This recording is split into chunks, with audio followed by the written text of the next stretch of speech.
देना चाहिए। अरे फूल तो मैंने बहुत देखा लेकिन गुलाब जैसा नहीं।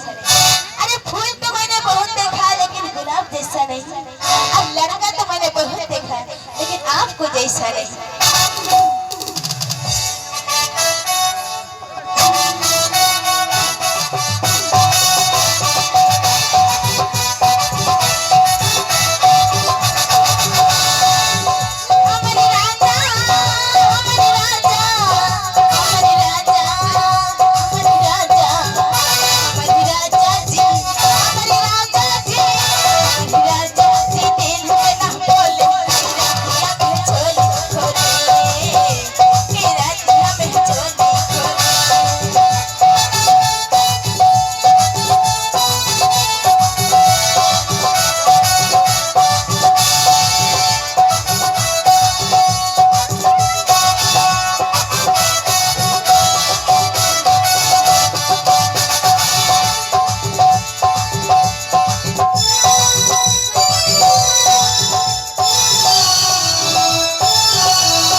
निकल गया 50 रुपया के नोट, तो उसको भी कुछ देना चाहिए।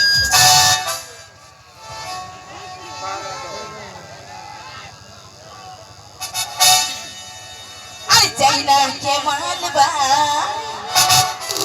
अरे कौन बवाल बा, अरे भीतर से करे कलेजा धुक धुक धुक धुक करे लगन खा